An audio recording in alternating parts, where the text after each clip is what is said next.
In the heart of Brookfield, Missouri, a town most people drive through without ever stopping, there stands a decaying shell of history. Locals avoid it. Kids dare each other to throw rocks at its boarded windows. And every October, rumors swirl like fallen leaves around the building with the faded marquee that once read, "Now showing. Something wicked this way comes." This was the Crescent Theater. Built in 1947, it was once the pride of the community, a place where couples had their first dates, veterans returned from war and watched newsreels, and families flocked to Saturday matinees. But it closed abruptly in 1989, after a series of mysterious accidents, starting with the disappearance of a 9-year-old girl named Ellie Dawson. I'm Daniel Keller. I document haunted and abandoned places across America. And this one, it still keeps me up at night. The arrival was October 17th, 2023, to 36 years to the day after Ellie vanished. My friend Claire, a local and reluctant partner in my adventures, came with me. She had family in Brookfield and always said the Crescent was off limits, even to God. We arrived just after p.m. The autumn sun was bleeding into the horizon, and a biting wind swept the street. We stood in front of the theater's warped double doors, graffiti scrawled and partially caved in. The moment I stepped inside, the temperature dropped like we had entered a freezer. The lobby was a mausoleum of moldy carpet, cracked chandeliers, and broken popcorn machines. Old ticket stubs littered the ground like dead leaves. Everything was frozen in time. Claire nudged me. "We shouldn't be here after dark." I shrugged, filming the ruins with my DSLR. That's when they say the good stuff happens. The projection booth. We climbed the narrow staircase to the projection room, once the heart of the theater. Dust blanketed everything.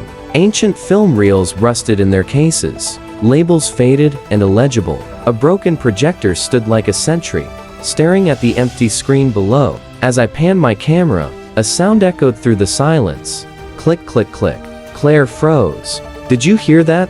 It sounded like film running through a reel, steady, mechanical, impossible. "There's no power," I whispered. "That shouldn't be happening." We hurried back down, and then we saw it. The film that shouldn't exist projected on the tattered main screen was a black and white film. A grainy image flickered in silence.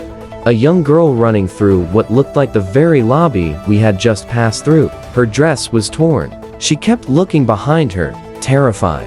Then she turned toward the camera. Her mouth moved as if she was screaming. Claire gasped. "That's her. That's Ellie Dawson." I took a cautious step forward. There was no projector light coming from the booth. Nothing was hooked up. And yet the film kept playing. The girl on the screen stopped suddenly. She pointed toward us, toward the audience seats. Then, behind her, a dark figure crept into view. Slender, crawling, human-shaped but distorted as if made of smoke. The film glitched, then froze. The theater was silent. Then from the ceiling came the sound of footsteps running above us, despite the rotting structure that should have made it impossible. The stage and the voice panicking, we ran toward the exit, but the lobby was gone. In its place, rows of velvet-covered seats had returned, fresh and clean like we had stepped back in time. The chandeliers were lit. The room hummed with life, but no people, just their presence. A light flicked on above the stage. A single mic stood there. Then a voice echoed not from the speakers, but from the air itself. "Play it again."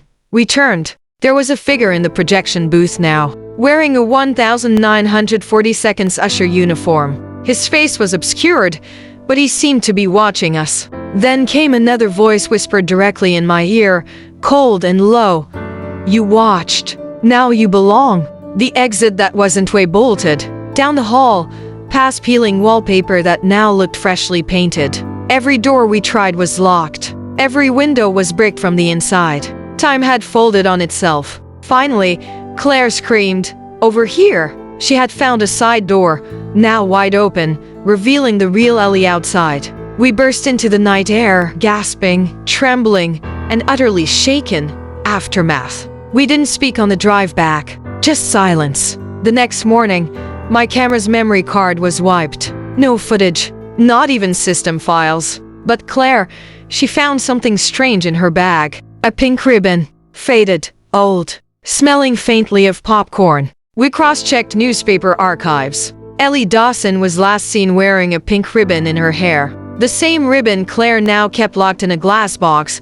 Final thoughts: some theaters play old films for nostalgia. The Crescent Theater plays memories of the lost. And if you stay too long, you may just become part of the cast. This is Paranormics. If you're brave enough for more true stories from the darkest corners of the USA, subscribe and support the journey. Don't scroll. Don't wait. Join us.